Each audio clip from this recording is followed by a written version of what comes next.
Selamat datang di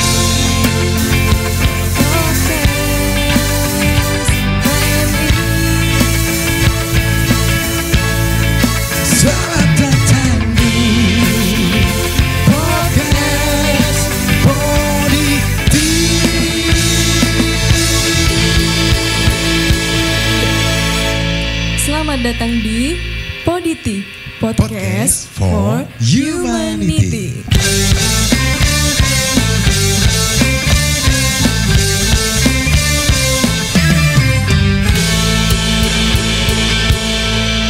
Oke, halo semuanya. Selamat datang di Poditi, Podcast for Humanity.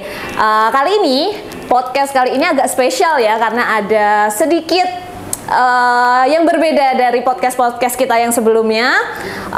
Sebelumnya, saya mau memperkenalkan diri dulu. Saya Dr. Restri. Poditi kali ini kita akan mengundang beberapa narasumber kita yang tentunya inspiratif dan sangat mempunyai jiwa kepalang merahan yang tinggi. Yang pertama, langsung saja mau saya panggilkan narasumber pertama kita, yaitu salah satu sosok yang sangat inspiratif banget bagi PMI, tentunya PMI Kota Semarang. Beliau ini juga menjabat sebagai Wakil Sekretaris Pengurus PMI Kota Semarang, dan nggak hanya itu, ternyata beliau dulu juga adalah relawan, salah satu relawan senior di PMI Kota Semarang. Langsung saja kita panggilkan Bu Endang Pujiastuti. Monggo Bu Endang, selamat siang.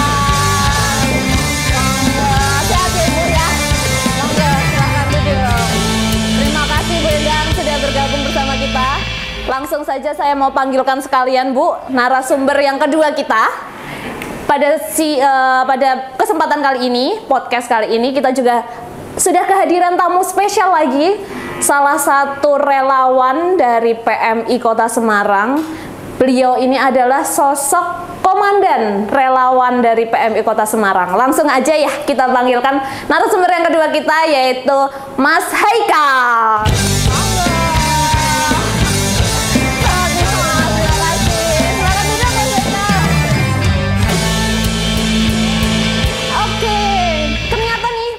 Kita kali ini nggak cuma 2 narasumber nih, ternyata kita kedatangan 3 narasumber.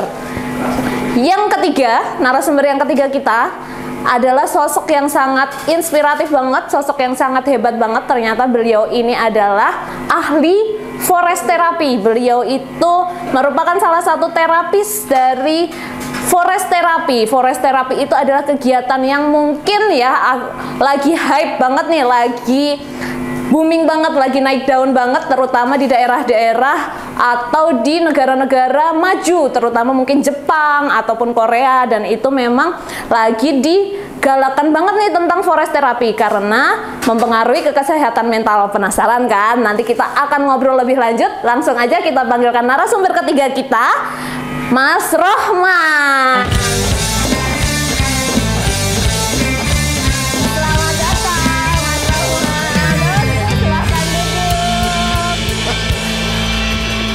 Oke, kali ini kita udah bergabung nih sama 3 narasumber spesial kita di kesempatan podcast kali ini, podcast yang agak sedikit berbeda dari segmen sebelumnya ya.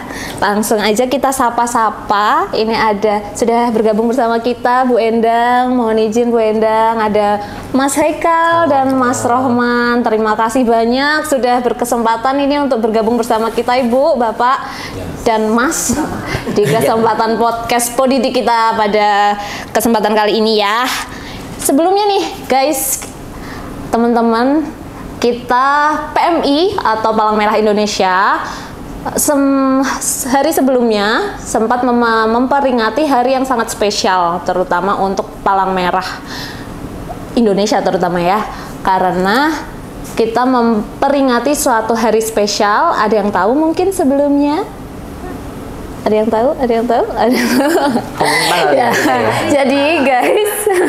Jadi guys, hari sebelumnya kita sudah memperingati hari spesial terutama untuk Palang Merah Indonesia, yaitu Hari Palang Merah Internasional dan Hari Bulan Sabit Merah Internasional ya, betul ya, yang bertepatan pada tanggal 8 Mei begitu.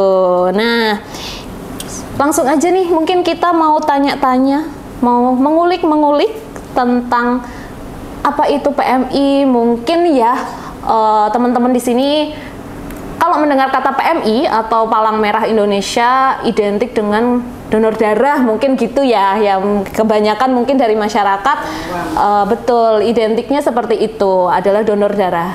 Jadi guys, ternyata Palang Merah Indonesia itu tidak cuma tentang donor darah aja, melainkan banyak hal nih ruang lingkup yang dilakukan oleh Palang Merah Indonesia. Penasaran kan apa aja tentang apa sih yang dilakukan Palang Merah Indonesia aja kalau selain donor darah tuh? Nanti kita akan tanya-tanya lebih lanjut sama ketiga narasumber kita.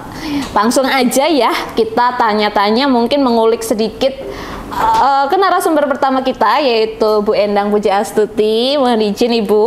Beliau ini merupakan wakil sekretaris pengurus PMI Kota Semarang, dan gak cuma itu, ternyata beliau adalah salah satu relawan senior nih dari PMI Kota Semarang. Betul ya Bu ya? Betul ya. Dan ternyata nih guys, beliau ini sempat dikirim menjadi pelatih terbaik ke ajang internasional, yaitu waktu itu di Thailand dan di Timor Leste ya. Mungkin sekarang namanya udah jadi Timor ya. Bisa diceritakan sedikit nih Bu Endang, mungkin waktu zaman dulu tuh relawan tuh ngapain aja sih, terus waktu dikirim waktu itu ke Thailand atau mungkin ke Timor Leste, pengalamannya itu seperti apa Bu Endang? Ya, terima kasih Dr. Resti yang telah memberikan kesempatan kepada saya untuk tampil lagi ternyata stok lama. Terakhir kapan Bu Endang? Bahaya ini stok lama. Masuk di PMI, saya kenal di PMI di tahun 1984, mungkin Dr. 1984 saya belum lahir ya, Mas Eka udah lahir belum? Belum ya. Belum direncanakan. Orang tuanya juga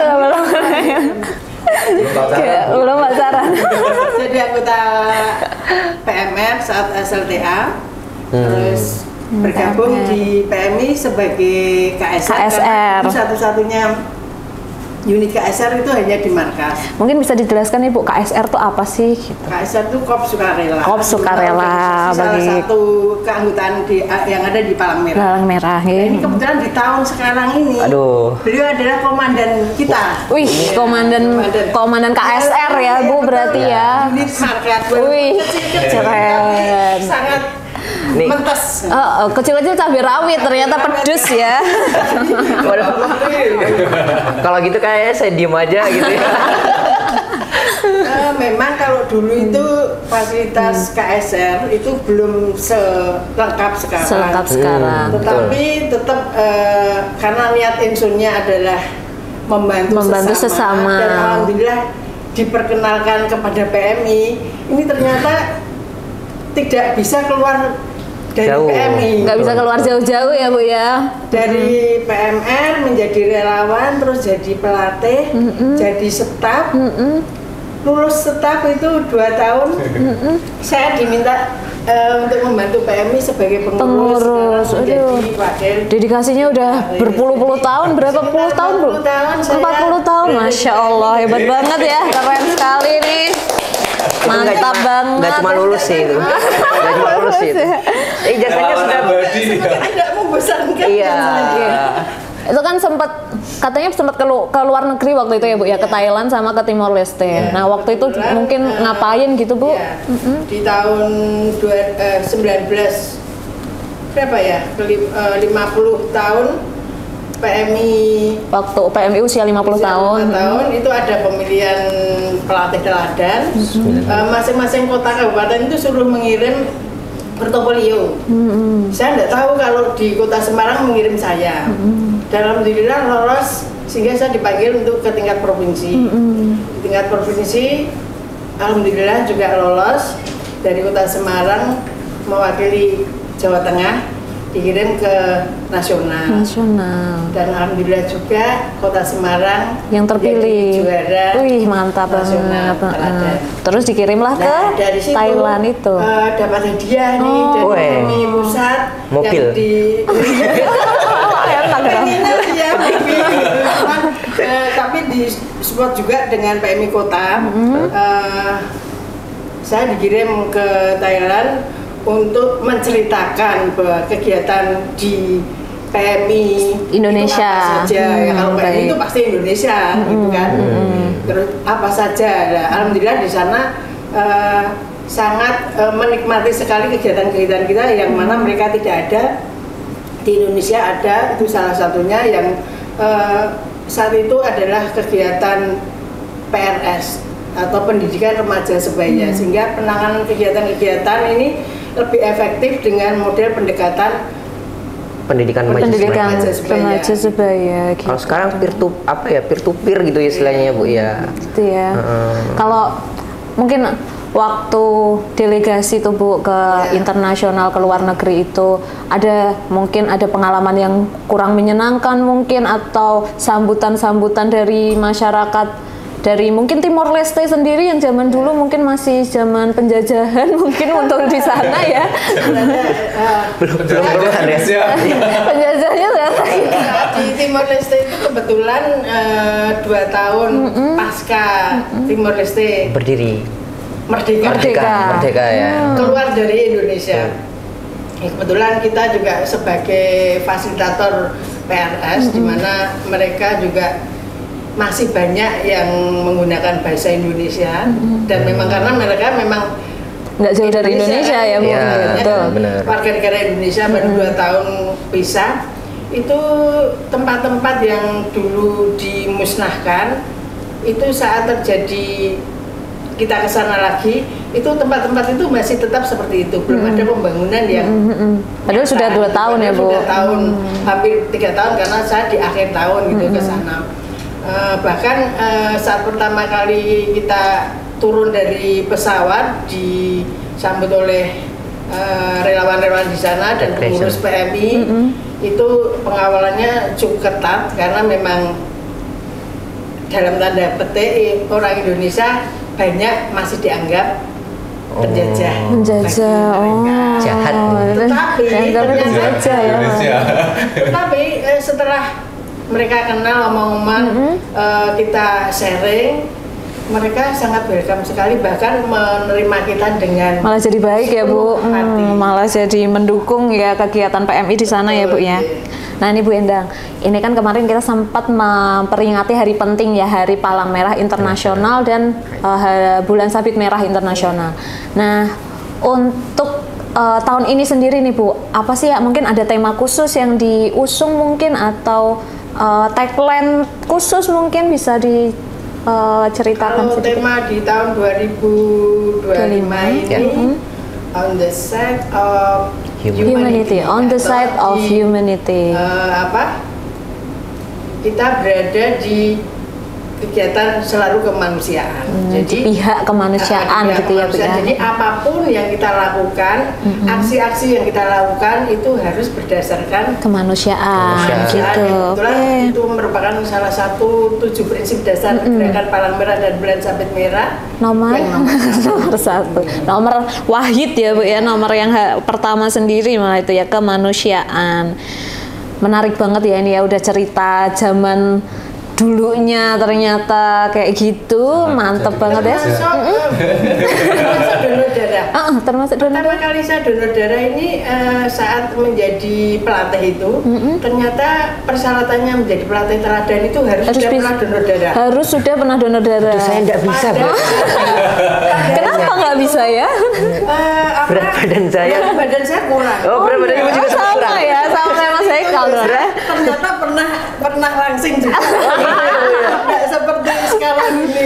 Berat badan saya kurang. Akhirnya saya diminta untuk makan yang banyak di dalam 1 minggu itu sebelum berangkat.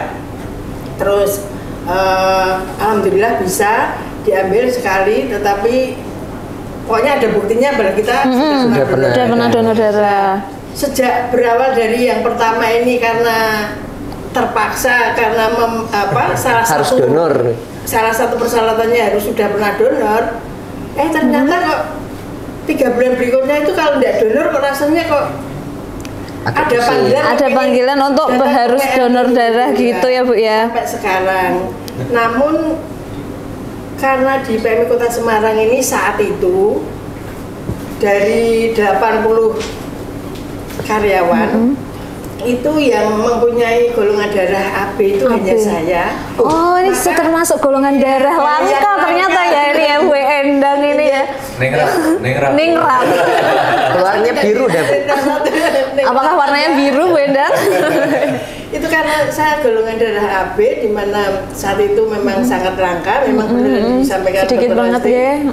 Maka kalau donor tidak boleh rutin.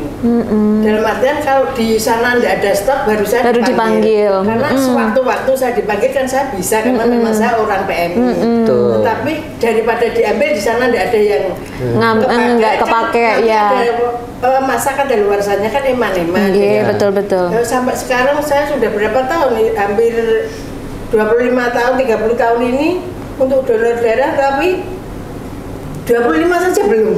Oh iya. Karena api itu tadi ya udah jalan darah tadi. Tapi kalau dipanggil susah, Bu.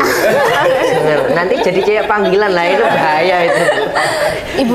Ibu-ibu panggilan. Oh iya benar.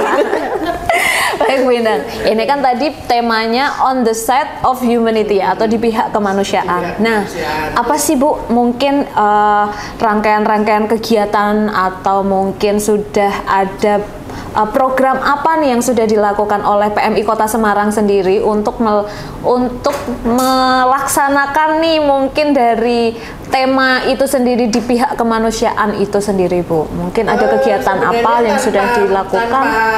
Tanpa tema ini pun tugas PMI ini memang tugas sudah banyak ya Bu? Kemanusiaan. Aksi nyatanya memang tugas-tugas kemanusiaan. Betul. Dan itu dilakukan sepenuhnya oleh teman-teman karyawan dan relawan. Kalau pengurus sih hanya Tuturi dan Dayani ya. Jadi pelaku utamanya adalah karyawan dan relawan. Betul. Kami sangat berterima kasih sekali kepada teman-teman karyawan maupun relawan yang telah melaksanakan aksi kemanusiaan dimanapun berada, khususnya untuk membantu sesama manusia, untuk masyarakat sekitar PMI utamanya yang membutuhkan PMI tanpa membedakan politik, sosial, agama, cantik, tidak betul. Jangan pilih yang cantik-cantik doang nih Mas Ekal nih. Betul. Enggak, Bu. Semuanya harus dibantu. Aman. Semua saya bantu. Rahmatan lil alamin. Merangkul semua dong nih, dong bahaya juga nih ternyata nih. Jadi sebenarnya tidak harus tema ini saja, tapi sehari-hari pun teman-teman atau kita PMI Kota Semarang sudah komitmen untuk melaksanakan tugas-tugas kepemimpinan dengan fondasi 7 prinsip dasar kepala merahan, utamanya itu tadi kemanusiaan. Jadi membantu sesama. Mungkin contoh kegiatannya nih Bu bisa di-spill nih ke teman-teman semua nih Bu, contoh kegiatan yang udah dilakukan nih apa mungkin? Ini ya, kalau PMI itu kan memberikan bantuan kepada korban bencana. Oh iya, kebencanaan dan non bencana. Kalau bencana pasti itu dari sebelumnya atau pra bencana, itu berarti kita mempersiapkan teman-teman atau SDM bagaimana kalau nanti terjadi bencana. Kayak pelatihan-pelatihan yang gitu ya Bu ya. Sosialisasi dan sebagainya. Selanjutnya adalah saat terjadi bencana. Saat terjadi bencana ini kita ngirimkan teman-teman relawan maupun karyawan yang membidangi itu sesuai dengan kapasitasnya. Jadi kalau memang dibutuhkan dapur umum ya teman-teman yang membuat dapur umum yang dikirim. Kalau pasca itu terjadi kita melakukan pengobatan gratis bagi mereka ya kita mengirim termasuk dokter mungkin karena sekarang belum pernah dikirim pengobatan gratis kan enggak karena dokter memang adanya di rekomendasi ya kan adanya di donor darah nanti kapan-kapan nanti bersama teman-teman sama saya Ekal nih ya bisa nih ya bahaya dong itu kalau di bencana itu juga memberikan bantuan kepada teman-teman yang kena musibah. Terus untuk yang non bencana ini kita ada posko siaga bencana. Kayak kemarin waktu Lebaran itu ya Bu ya. Posko mudik yang kayak Lebaran itu. Tapi juga posko Natal dan tahun baru. Dan setiap harinya kita ada juga posko 24 jam. Betul. Dan posko 24 jam ini yang jaga adalah teman-teman relawan yang dikoordinir oleh teman-teman karyawan. Nah ini 24 jam loh mereka jaga. Jadi Keren ya. Capek dari ya, Mas? teman-teman markas maupun dengan perguruan tinggi. Oh, dari KSR perguruan tinggi ya Bu ya.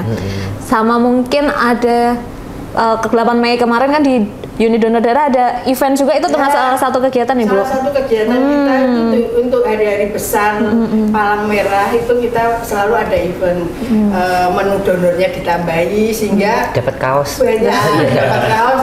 Kemarin Sembako ya? kebetulan Sembako dari ya sini, kemarin. itu kepengen donor, tapi wah, antrinya banyak ya Bu, karena memang lagi Nanti event dikira ya. kepengen dapat sembako. Tapi enggak, memang mereka ini adalah pahlawan kemanusiaan benar-benar. Betul, pahlawan kita Tanpa dapat sebenarnya. sembako, tanpa dapat kaos pun Dengan kalau sukarela sudah ya, Bu, waktunya donor. mereka donor, mereka pasti dengan sukarela datang ke PMI. Ya, Nah keren ini yang banget. PMI belum bisa memberikan ucapan terima kasih yang sesuai dengan keikhlasan mereka. Sebenarnya jasanya lebih dari itu ya Bu ya. Keren banget ya. Nah, itu kan tadi dari kegiatan yang sudah berlangsung nih. Kita kan nggak tahu nih ya tentang sebenarnya waktu terjunnya langsung tuh kayak gimana nih. Mungkin nih kita mau lanjut nih ya ke narasumber kita lanjutan. Komandan, mohon izin Komandan. Komandan relawan kita ini Mas Haikal namanya. Ini yang biasa langsung terjun ke lapangan, betul ya Bu ya, langsung terjun ke lapangan ya, langsung ke tempat bencana, langsung jaga posko, bener Mas? Ya kalau langsung terjun longsor. Susah. Terjun ke air ya, Mas? Iya. Mas Haikal nih bergabung sebagai relawan, sebagai KSR sendiri udah berapa lama nih Mas Haikal? Saya sih sudah mau 6 tahun sih. Udah Dok. 6 tahun. Iya, udah mau 6 tahun. Karena kan pas awal kuliah di sini terus ngelihat Padahal aslinya mana? Madura. Oh Madura, Halo, jauh-jauh. orang Madura. Say hi Madura, halo Madura. Saya jajah Semarang loh ini. Jadi orang Semarang dulu nih Mas Haikal nih ya. Gak jualan sate loh saya. Jangan sampai. Tapi bebek. Oh iya, bebek ini Bebek ya. senjai. Bebek Madura bumbu hitam nih ya. Aduh, bahaya ini. Bebeknya sampai sini. Bisa diceritain nih Mas Haikal. Ya. Tadi kan udah diceritakan tentang Bu Endang waktu jadi relawan zaman dulu ya, zaman senior ya. Ini kan kita juga pengen tahu nih zaman-zaman sekarang, Ya. zaman now-nya tuh keadaan lapangannya seperti apa gitu. Terjunnya kemana aja sih Apa Mas? sekarang cuma direkam? Itu mah. Apa gimana? Ini kan Ada kecelakaan. Halo guys. Nah, itu. Kasihan guys. Ini kan banyak yang nggak tahu nih ternyata itu tuh, aduh. gimana kegiatannya relawan tuh apa aja sih sebenarnya sih Mas Tapi Haikal? berkat sosmed nih Dok ya. Ini berkat sosmed tadi saya tuh bisa mengenal PMI Dok. Oh gitu. Kenalnya berarti karena Karena sosmed. sosmed. Kalau Dan dapat jodoh juga. udah dapat jodoh dari PMI. Oh. Sangat berjasa sekali PMI untuk Mas Haikal ya ternyata ya. Belum sih Dok. Kita doakan guys semoga lancar jalan jodohnya Mas Haikal. Bisa diceritain nih Mas Haikal gimana nih Nah, itu pas di lapangan? waktu itu saya kan memang kepengen ya, tiba-tiba pengen berkecimpung dalam dunia kemanusiaan gitu, pengen banget bersosial, nolong sesama gitu. Nah, ada teman saya Dok, itu juga komandan. Jadi kalau KSR itu sebutannya kan komandan ya, masing-masing pimpinannya. Nah, itu tapi anaknya si komandan perguruan tinggi di kampus gitu, di kampus saya. Iya, saya dari UIN Bu. Jadi di kampus Halo, UIN UIN. itu bahaya ini. Jangan jadi hater saya loh ya. Mahasiswa murtad. Di kampusnya ada KSR tapi ngikutnya di Nah, markas. itu Dok, malah si komandan ini Dok, komandan teman saya itu, nah itu malah menyarankan jangan daftar di UIN katanya. Oh, Lah, gitu. gitu. Kenapa? Karena sudah tutup. Oh, Gitu. udah tutup. Sudah tutup Oh, katanya. udah tutup. Nah, pendaftarannya sudah Telat tutup. Anda ya. Iya. Jadi Jadi waktu UKM Expo itu. betul pas UKM Expo. Kebetulan dia juga anak UIN nih Dok. UIN juga. Ini dijajah orang. Halo UIN itu ya. Ya, nah habis itu karena udah tutup, saya disaranin buat daftar aja di markas gitu. Jadi saya daftar ke markas. Pas nyampe di markas itu saya melihat beberapa video yang membuat saya tambah kepengen, Oh, tambah kepengen buat masuk tambah greget PMI. gitu Iya. ya. Sayangnya belum ada pembukaan tuh waktu itu. Belum. Pas itu belum ada memang ya. Enggak, pas waktu itu Udah. lagi daftar. Nah, terus kan pas di sela-sela menunggu itu ditampilin video-video. Video-video terkait teman-teman pas ketika di Aceh 2004 bagaimana mereka menolong, ambil mayat yang ketika ditarik tangannya doang yang lepas gitu-gitu. Aduh, terenyuh Waktu banget. di Aceh tuh tsunami itu ya. Tsunami itu Aceh. dong. Wah, itu sampai sekarang sih momen ya itu ya. Momen Masih dikenal sama masih dunia juga itu. Betul. Kemarin kita baru selesai memperingati 20 tahun Aceh. 20 2000, Desember ya, 26 Ya, 26 Desember tahun betul. kemarin gitu. Nah, Jadi kan hari Palang Merah hari relawan. Hari relawan. karena momen Aceh itu terus dijadikan hari relawan, Hari relawan nasional. Nasional ya, untuk Indonesia doang Untuk ya. Indonesia ya, Kalau karena yang momen kemarin Aceh kan itu ya. Kalau 5 Desember hari Relawan internasional Dunia. dunia. Oke. kalau yang kemarin Hari Palang Merah Internasional. Hari Palang Merah dan Bulan Sabit Merah Dan Bulan internasional. Sabit Merah Internasional, Baik. betul. Nah, itu kan Banyak udah ya ternyata.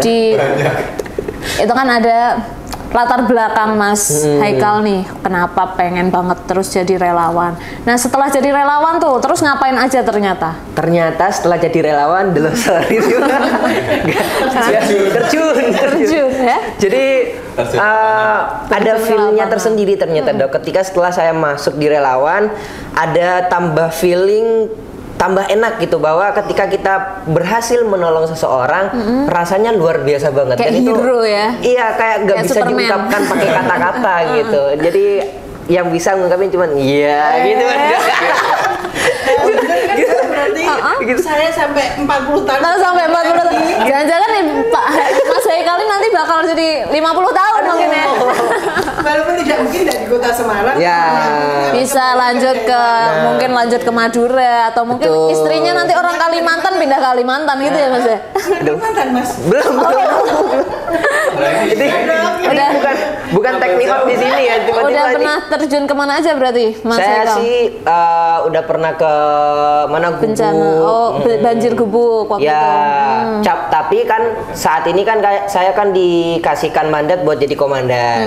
Jadi kesana cuma inspeksi tuh dok. Oh, Jadi wih, ngeri sekali doang, ya, gimana komandan. kerjaannya teman-teman gitu doang tuh dok. Mengecek ya, lebih ke checking ya.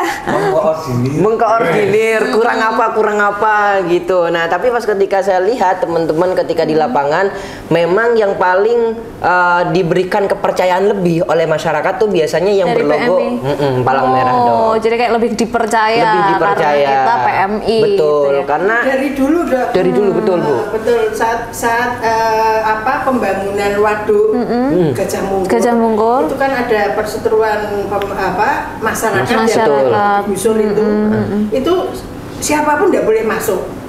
Padahal mereka di situ terisolasi, tidak bisa makan, tidak bisa apa-apa karena tidak mau keluar. Ya. Terus akhirnya PMI yang Itu tahun berapa Bu? tahun berapa ya? Udah lama banget ya. Saya Pembentukan Gajah Mungkur ya. Udah lama banget ya Bu. Udah lama banget. Akhirnya PMI yang masuk membawa ambulan dengan semua Peralatan. perlengkapan DU dan Bahan-bahannya, betul. serta SDM-nya Sembako-sembakonya. masuk ke sana diterima dengan Baik. baik. Cuma PMI Terus yang kita boleh ya, masakan Bu. bersama, itu Bangun saya dapur umum dimakan juga. Bersama juga.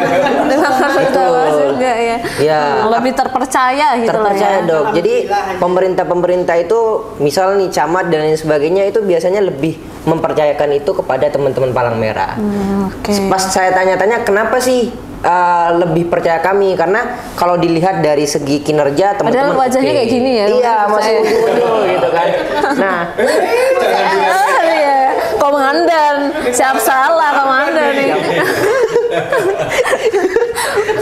Maksudnya guys, maksudnya ini kecil-kecil gini tuh dikira mungkin masih anak SMP gitu. betul. Kalau mau ngasih angpau masih boleh kok. Gitu. dari UIN aja udah lulus. Oh, ngeri ya. Alhamdulillah.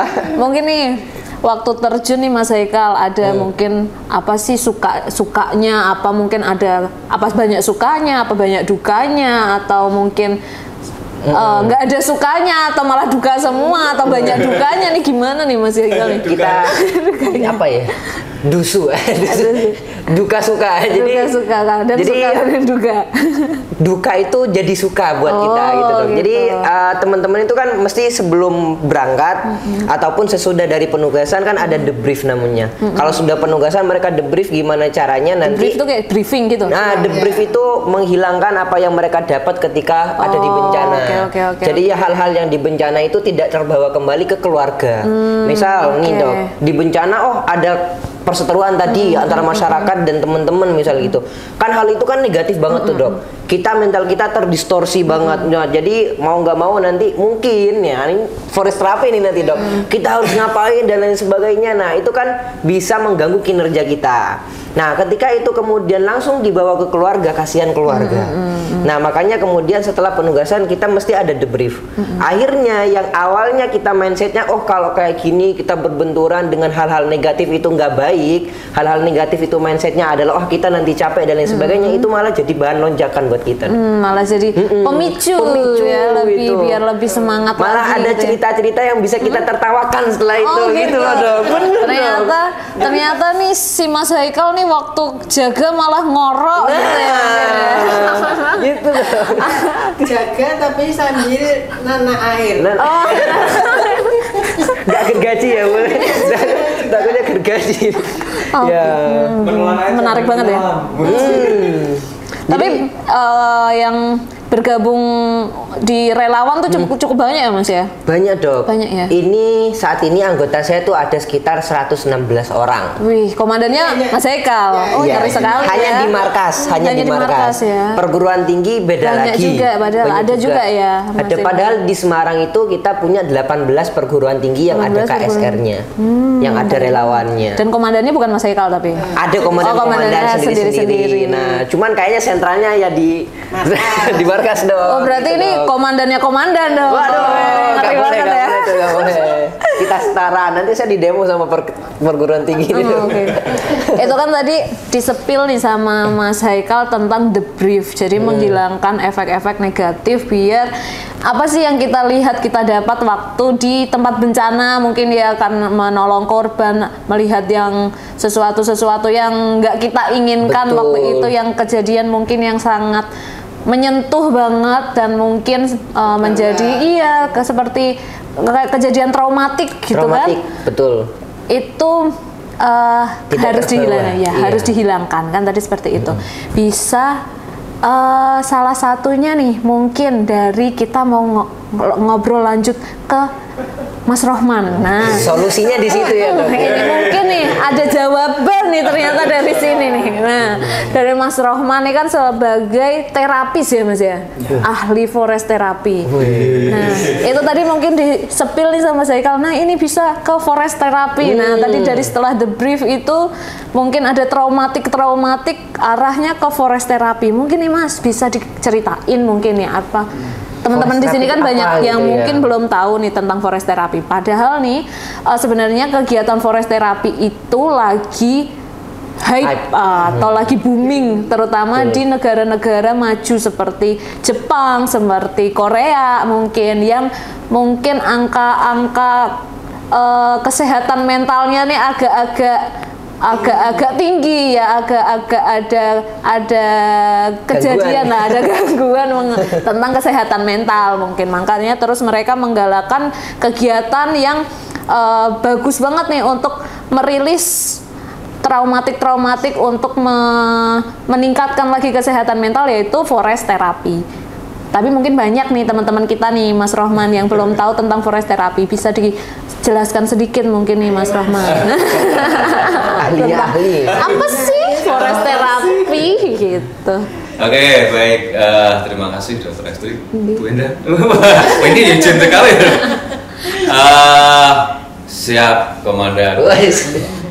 Memang untuk ini jadi satu ajang kepekaan sosial kemanusiaan kita yang ada di PNI untuk menghadapi segala polemik kehidupan.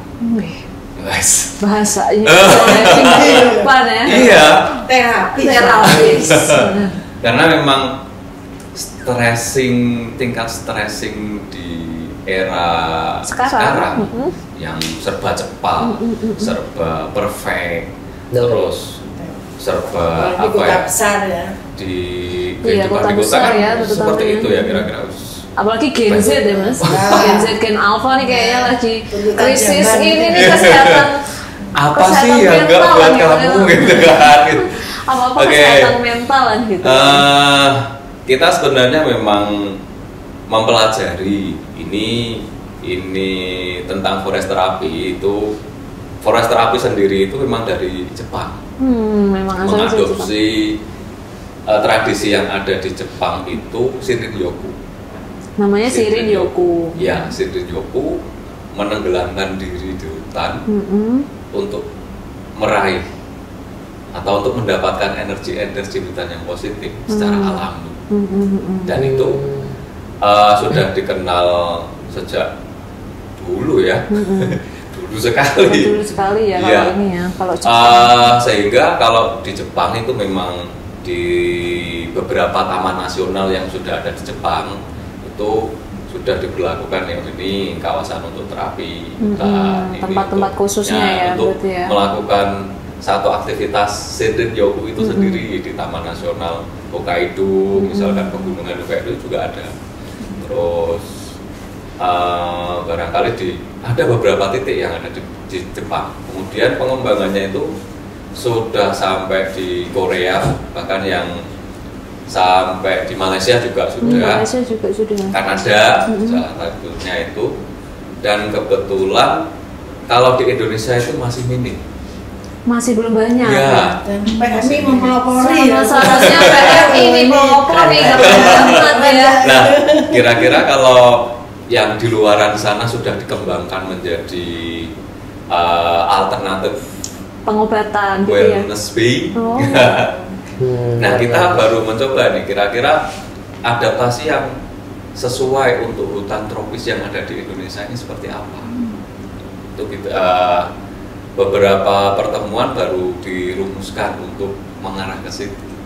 Jadi sudah ada nih satuan untuk forest terapi yang ada di Indonesia, terus kelayakan hutan itu sudah ada sih ketentuannya, tapi untuk pelaksanaannya emang secara spesifik belum, apalagi untuk kasus-kasus tertentu. Traumatik gitu ya. Iya. Nah, salah satunya itu. Kejadian traumatik Ya. tadi mungkin ya karena bencana. Kalau di dunia kebencanaan, barangkali kita mengenal dengan trauma healing ya. Ya, trauma PSP. healing. Trauma Psychological support. Ya, Yes. WSP itu kan. Tapi ini lebih menggunakan hutan Sebagai medianya. medianya. ya sebagai media atau latarnya hutan. Dimana di hutan itu kan sudah ada ekosistem yang sudah terbentuk dengan sebegitu rupa. Itu kita ambil saja manfaatnya, misalkan dari natural sound atau suara-suara alam, dari gemericik air, Iya, terus dari suara-suara jangkrik, misalkan dari suara itu lebih natural ketimbang kita misalkan ditugaskan di medan bencana yang tiap hari peperangan misalkan dor, nah itu terngiang apa ya, dan terus. terngiang terus karena kita tiap hari mendengar itu dan akrab dengan aktivitas Mendengar dan melihat. apalagi sampai melihat, Iya. kita harus menolong mereka, terus bagaimana kita korban-korban. tetap aman dengan mental kita, kemudian kita harus meredam mental yang menderita Korbannya karena juga. korban-korban bencana maupun peperangan itu. Misalkan ada kok satu fenomena misalkan dengan gemuruh tadi yang dikatakan tsunami. Iya. Barangkali itu ketika nanti kita mendengar satu itu Menjadi pemicu. jadi pemicu traumatik ya. kita Terus ingat kembali tentang Ingat kembali berapa ribu manusia yang meninggal. meninggal akibat Iya. kejadian seperti itu, atau barangkali lain-lain. ada suara apa ya, misalkan gunung meletus. Oh, Merapi itu ya waktu itu Gunung ya, tahun Merapi, ya, berapa gitu itu kan. ya, 2010. Mungkin kita yang belum pernah mendengar itu, terus misalkan di lingkungan sekitar pasti ada itu kan. Iya. Itu ternyata bikin apa ya, luka di dalam memori kita tentunya. Yang Di alam bawah seharusnya sadar iya, ya mungkin ya. maksudnya relax nih, alam ini berjalan, Iya. tenang saja. Maksudnya untuk menenangkan diri kan butuh waktu pastinya, Iya, betul. butuh waktu, terus Proses. butuh suasana, didukung dengan suasana, terus kemudian ada fasilitas penunjang lain, misalkan keluarga. Makanya konsep yang diusung oleh forest therapy yang diusung oleh PMI Kota Semarang ini itu memang benar-benar konsep segitiga sehat WHO. Ya, itu sesuai arahan dokter awal yang memang saat ini Ketua PMI Kota Semarang ya. ini udah bahwa forest terapi yang kita laksanakan atau konsep forest terapi yang kita jalankan kepada halayak umum itu yang natural, bahwa kita mengambil energi hutan yang positif, Efek-efek dari efek-efek hutan. ya termasuk ya salah satunya itulah natural zone, oksigenasi yang bagus karena banyaknya pohon-pohon itu kan, udaranya seger, rindang seger, terus kemudian homeostatis itu kan dari butiran-butiran cipratan air ya, yang membias embun-embun itu, terus kemudian ada lagi zat-zat alami yang dikeluarkan oleh pohon sendiri, salah satunya phytoncide yang dikeluarkan dari jenis-jenis pohon tertentu, yang itu ternyata melindungi diri secara metabolik. Oh iya. Dari Caranya dia buat serangga, melindungi. iya. Buat melindungi. Makanya seperti apa ya, pohon cemara, pohon cemara itu kan jarang serangga yang hinggap di situ karena dia punya aroma, sampai ada karpol yang dari itu ya. Ada gambar cemaranya ya. Iya, ada karpol dari bunga cemara itu kan, karena memang di situ mengandung anti serangga, sehingga kita mungkin ya melalui proses-proses kimiawi juga kan, terus salah satunya terus ada aroma seri, daun seri, iya, ada daun seri. pandan, ada daun-daunan itu yang ketika Aroma-aroma dipetik itu, kita bersinggungan dengan dia itu ada aroma-aroma yang aromatik, yang itu justru malah mengembalikan. Kan kadang aromaterapi itu yang diffuser itu kan juga aroma serai, lavender gitu ya Pak ya. Itu juga berarti menenangkan ya. Hutan kan langsung ya. Nah, tapi iya, Secara itu langsung. apalagi dari hutan udah langsung gitu. Apalagi- langsung efek ke mental gitu. Aroma daun basah, Oh iya. aroma tanah basah, terus daun-daun kering yang berjatuhan itu aromatik sekali Ih, untuk penasaran penyembuhan banget mental nggak kita. sih? Ya Allah. Udah kita pernah sekali ngikutin itu. Oh, ini pernah ya? Rasanya sangat nikmat. Oh iya. Kembali ke alam gitu. Tenang banget gitu ya Bu ya. Kita saat nganter teman-teman pengurus kecamatan, kita mengadakan rakor di sana, terus melakukan Forest therapy. forest terapi. Waduh, kalau sekali itu rasanya kurang ternyata. Anjir. Itu berapa lama sih Mas ininya proses Dari start. terapi Dari dari gitu. mulai sampai selesai gitu? Baik, kalau untuk proses forest terapi sendiri sebenarnya tidak terlalu lama. Oh, sih. nggak lama. Durasinya misalkan ya sesuai kebutuhan sebenarnya. Oh, oke. Ketika sudah Misal full paket nih. jalan, udah paling 2 jam, Oh, 1 2 jam. Tapi itu benar-benar fokus Kalau ya. misalkan memang benar-benar pusing banget, bahkan ada satu klien kita yang memang pada waktu pelaksanaan itu, nah ini testimoni saja ya, dia sengaja tidak minum obat Oh iya. Ketika perjalanan mau mengikuti rangkaian Yang forest biasanya therapy, setiap hari minum obat. iya minum obat. Padahal Dia rutin minum biasa obat. migrain. Ternyata dia biasa migrain dan sengaja pada waktu perjalanan ini pusing banget sih. Enggak. Tapi nggak minum obat. Nggak mau minum obat ini dulu ya. Saya mau Mencoba mengikuti keampuhan, forest terapi. forest terapi. Ini mencoba Bener kembali nggak ke ini? alam yang secara natural. Bener enggak sih? Ada Ternyata efeknya. Ya, ngefek enggak? Iya. Efek. Enggak lama kok. Oh iya. Baru satu atraksi mindful sitting. Disadari saja. Pusingnya dirasakan. Terus misalnya pusingnya seberapa, di bagian mana, terus bentuknya nyerinya seberapa. Oh ini nyeri sekali di bagian samping gitu. Sengaja memang dengan arahan-arahan fasilitator sudah itu disadari, jangan ditolak, Mati. Nggak boleh denial jangan gitu ya. ditolak, jangan pernah dihempaskan, dirasakan. Kalau sakit ya sudah, berarti kita benar-benar sadar bahwa itu adalah rasa sakit. Jangan ditolak. Iya. Karena itu kekayaan rasa bagi kita ya. Misalkan untuk mengejawantahkan rasa sakit nyeri, oh nyerinya sakit gigi seperti apa, atau nyerinya sakit kepala, atau nyerinya misalkan kita punya jerawat di bagian telinga, itu kan misalnya itu seperti Sakit apa, banget ya, Pak. iya kan? Secara alamiah saja. Itu adalah apa ya? Anggap saja itu rahmat. Proses kehidupan ya. Proses Bukan kehidupan. rahmat tapi ya. Bukan.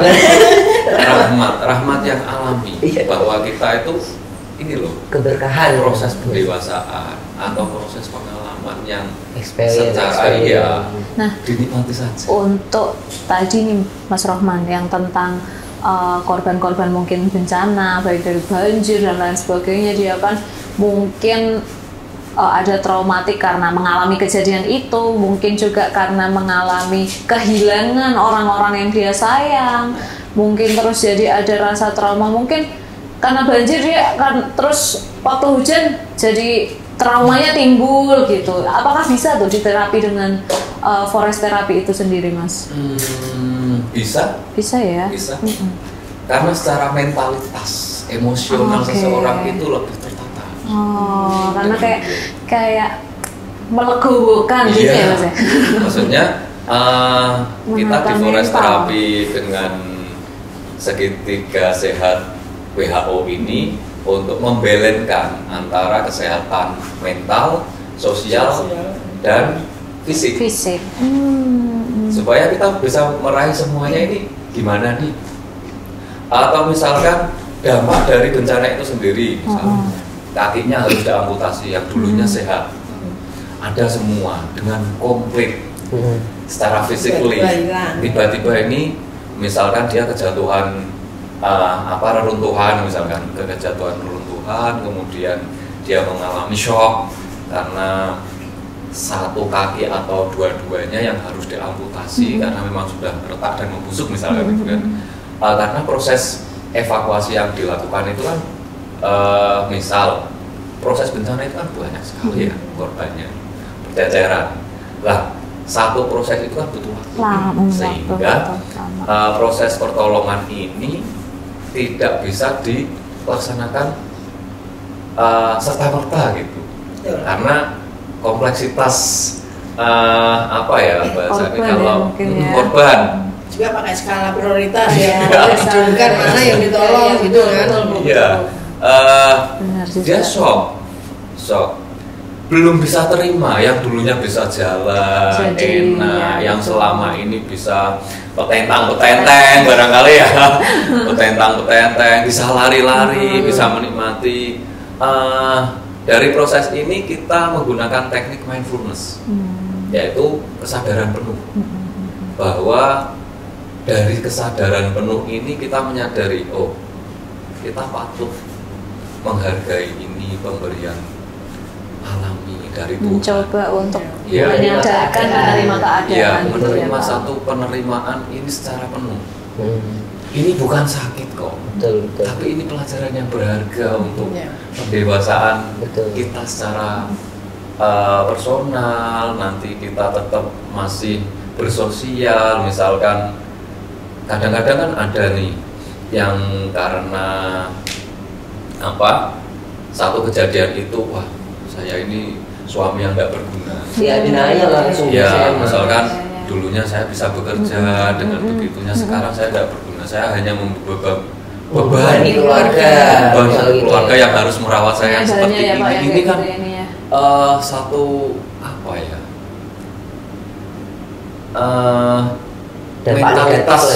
mentalitas yang mulai muncul. Iya, betul. Yang perlu dibantu. Ini harus up, kamu harus up. Kamu masih diberi kesempatan kok. Yang pertama untuk hidup. Terus semua dari apa yang telah kita jalani, yuk kita memulai setelah dia menerima, kita mulai membangun nih bahwa apapun pasti bermanfaat. Kalau kita bisa memaksimalkan diri untuk bisa explore bermanfaat untuk sesama, keluarga, untuk orang-orang yang kita sayangi, pasti loh. Ini sampai. Iya. Ini kalau di relawan dong. Ini dipelajari namanya psikologi tadi, psikologi support. Dari segi bahasa aja sudah menenangkan loh. Iya. Jadi sangat terlihat bahwa beliau ini adalah terapis handal, cukup menenangkan gitu. Tapi Mas Roman, untuk dari PMI sendiri nih, untuk kegiatan forest therapy itu support nggak sih sebenarnya, atau gimana tuh untuk dari perannya dari PMI sendiri untuk forest therapy ini? Oh, sangat support sekali. Sangat support ya. Sangat support sekali. Bahkan untuk forest therapy yang digawangi oleh PMI Kota Semarang ini dari beliau Dr. Awal sebagai dari Pak Ketua ya. itu menggandeng, bukan hanya sebagai yang mandegani gitu kan, tapi ini ditunjang dengan kerjasama dengan psikologi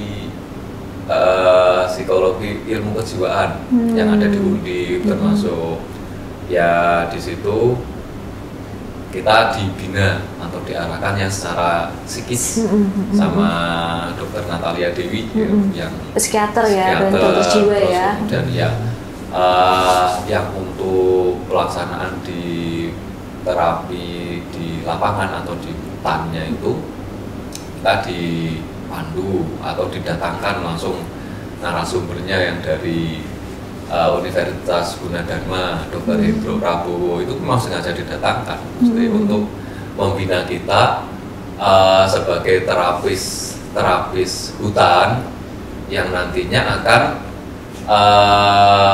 diformulasikan nih untuk beberapa case emosional, mental, terus secara fisik, terus secara sosial. Dan ini kebetulan sekali ini juga masih proses pelaksanaan rutin ini. Kita kebetulan kerjasama dengan Telvan Internasional di Indonesia itu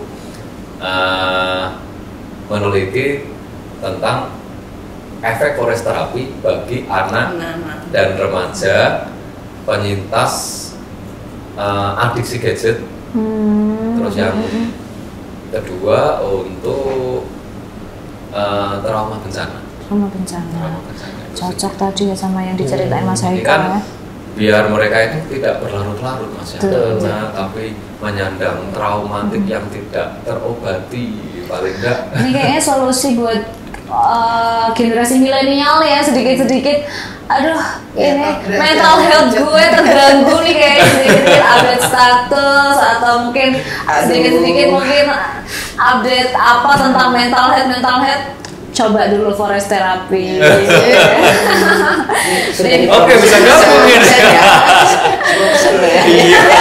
Harus coba nih kayaknya. Ketinggalan dompet nggak ngaruh. Ketinggalan HP mesti udah jauh aja pulang lagi diambil. Apalagi yang ketagihan gadget ya, game online mungkin ya Mas Roman ya bisa di tadi bisa nyoba tuh salah satunya terapi dengan forest terapi karena nggak cuma tentang kesehatan fisik aja, ternyata lebih ke kesehatan mental juga bisa sosial juga. Karena dengan gadget kan mereka nggak mau sosialisasi Bu ya. Benar-benar harus nyoba nih ya kayaknya ya forest terapi. Nah Bu Indah, untuk PMI sendiri ini kan kondisi semakin hari pasti selalu ada perubahan kondisi, pasti dinamis, banyak tantangan baru. Mungkin bisa diceritain sedikit nih Bu Endang tentang tantangan PMI Kota Semarang sendiri nih yang akan atau yang sedang dihadapi seperti apa Bu Endang? Apapun bentuknya tantangan itu, selama PMI siap melaksanakan tugas-tugas itu dengan kemanusiaan itu tadi ya, kemanusiaan manusia, insya Allah pasti ada jalannya. Dan alhamdulillah pengurus PMI ini memang komitmen sekali untuk membantu siapapun yang membutuhkan PMI. PMI pasti akan memberikan bantuan dengan sukarela, dengan digawangi oleh teman-teman relawan ini. Jadi teman-teman relawan ini yang banyak yang ambil program dokter, Dok. Oh iya. Ya, baru mahasiswa tapi ambil program dokter, Dok. Mondok di kantor. Itu satu, mengurangi beban hidup. Karena kos kan tinggi. Kos ya, Bapak Haikal ini ya. Tapi PMI juga terbantu karena dengan teman-teman berada di sini nih siap-siaga ya Bu ya. 24 jam teman-teman sudah siap memberikan. Ya kayak simbiosis mutualisme gitulah Bu. Simbiosis mutualisme benar sekali. Kalau ada teman-teman yang lain aja saya jaga, apalagi kamu. Ini loh, siapa yang mau dijaga nih 24 jam loh. 24 jam, kalau saya kau. Ya kalau di call jadi cowok panggilan. Jadi apapun kegiatan teman-teman relawan maupun KSR untuk membuat program asal misinya misi kemanusiaan pasti disupport ya. Karena aksi kita memang aksi kemanusiaan. Harus ada kolaborasi juga nih dari pengurus, dari mungkin dari karyawan dan staf dan tentunya dari relawan. Harus ada kolaborasi juga dengan institusi lain yang sebagai mitra pemerintah juga. Nah, itu uniknya PMI, Dok. Jadi PMI itu tidak bergantung dengan pemerintah gitu, tapi harus eksis gitu. Tapi harus bisa bermitra baik ya dengan instansi mungkin dengan yang lain juga mitra-mitra, nggak cuma pemerintah ya Mas Haikal ya. Oke. Luar biasa banget nih episode kita nih kali ini, sudah ngobrol-ngobrol tadi tentang relawan senior kita Bu Endang. Terima kasih. Sudah ngobrol-ngobrol juga tadi tentang relawan masa kini zaman Mas Haikal yang butuh siap sedia dipanggil kapanpun nih. Dan juga sudah ngobrol-ngobrol juga tentang forest terapi sama terapisnya langsung yang ngomong aja menenangkan, apalagi ikut forest terapi harus nyoba banget ya nih kayaknya tentang. Apalagi zaman sekarang banyak tantangan, kehidupan berputar, tantangan semakin banyak mula masalah mungkin ya. Biar stresnya hilang, biar bisa smile lagi, bisa ikut nih forest terapi.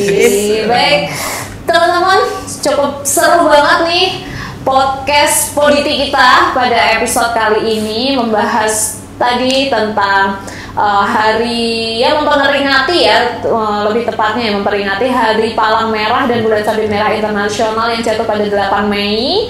Dan tadi sudah ngobrol-ngobrol tentang relawan, tentang PMI dan tentang tadi forest terapi juga. Terima kasih teman-teman semua yang sudah menyaksikan kita pada podcast Poditi kali ini. Kita akan bertemu lagi tentunya ke episode Poditi yang selanjutnya yang pastinya akan ada gebrakan-gebrakan baru nih dan lebih keren tentunya. Betul, akan ada mungkin narasumber-narasumber yang lain yang lebih inspiratif, pasti itu tentu saja bakal ada sesuatu yang baru. Kita tunggu aja nanti ya di Poditi selanjutnya. Nah, ini ada kuis, sedikit kuis nih. Saya udah membawa ya satu boneka cantik. Ini adalah boneka icon kita, yaitu si Domi. Ada pertanyaan ya, mungkin teman-teman yang bisa menjawab nih, mungkin bisa Bu Endang, mungkin Bu bisa disampaikan nih kira-kira pertanyaan kuis kita pada podcast sesi ini apa tuh Bu Endang? Hadiahnya menarik gitu. Iya nih, apa nih? Dapat si Domi loh Bu. Untuk kemanusiaan, aksi apa yang bisa kita lakukan sebagai warga negara Indonesia? Oke, aksi nyata. Aksi nyata ya, teman-teman yang sudah menyiapkan jawabannya. Apa sih aksi nyata kita sebagai warga Indonesia untuk kemanusiaan? Bisa langsung dijawab. Nanti akan kita pilih jawaban yang terbaik. Tentu saja nanti dapat hadiah menarik dari PMI Kota Semarang. Gitu.